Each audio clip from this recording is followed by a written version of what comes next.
revue de presse, Jacques Sorel. Le fisc connaît nos revenus, notre adresse, la composition de notre foyer, bref, il sait presque tout de nous.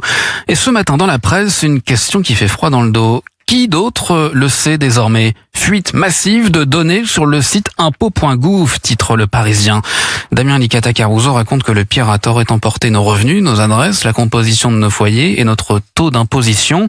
Une radiographie presque complète de 678 000 contribuables, dont l'échantillon revendiqué, près de 27 000 particuliers, dépasserait 100 000 euros de revenus fiscaux, 386 le million et 8 les 10 millions. Et le plus gênant, Jacques, c'est que l'administration avait détecté cette fuite dès la fin du mois de juin. Oui, mais les Français ne découvrent l'affaire que près de 7 semaines plus tard, lorsque le pirate la révèle lui-même. Diane Janté rapporte sur le site des Échos que le fichier serait déjà proposé à la vente pour plusieurs milliers d'euros. Avec votre vrai revenu, votre vraie adresse et votre situation familiale, un faux message des impôts peut devenir redoutablement crédible.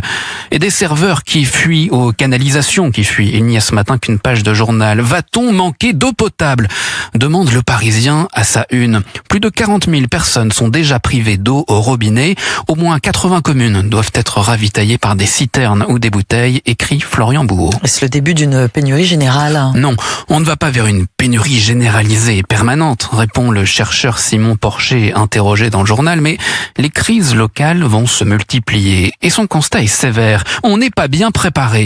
Et pendant que l'on demande aux Français d'économiser chaque goutte, près de 20% de l'eau potable disparaît dans les fuites du réseau. Presque 1 milliard de mètres cubes par an engloutis sous nos pieds. Et à la veille de l'Assomption, Jacques, une page beaucoup plus lumineuse dans le Figaro. Oui, et elle fait du bien. Le mystère de la Vierge Marie continue de fasciner le monde, écrit Jean-Marie Guénois. Plus de 1,4 milliard de catholiques s'apprêtent à célébrer l'Assomption. À Lourdes, près de 21 000 pèlerins sont attendus. L'historienne Virginie Giraud le dit très justement. Marie est la femme la plus représentée à travers le monde et la plus connue, même pour les non-catholiques. L'opinion en profite ce matin pour regarder la foi des prétendants à l'Élysée. Christine Olivier explique que Bruno Retailleau est un catholique pratiquant qui revendique une foi de charbonnier, une foi simple et entière. Édouard Philippe, de son côté, se dit non-croyant. « Je n'ai pas la foi », déclare-t-il.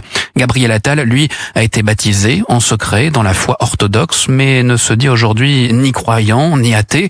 Son rapport à la foi reste distant, tout en refusant d'exclure d'office toute forme de transcendance. 3 hommes, 3 rapports à Dieu. Alors face à ceux qui rêvent du pouvoir, Le Figaro rappelle la force d'une femme qui ne l'a jamais recherchée. Marie ne retient pas la lumière, elle la laisse passer. Marie ne promet pas d'écarter l'épreuve, elle nous apprend à la traverser. C'est peut-être cela au fond que nous aimons en elle. Ce matin, nos données s'échappent, l'eau se dérobe. Demain, en France, dans le monde entier, des foules chercheront ce qui demeure. À Lourdes et dans tant de sanctuaires, elles reprendront ces mots simples qui, depuis des siècles, conduisent à la source.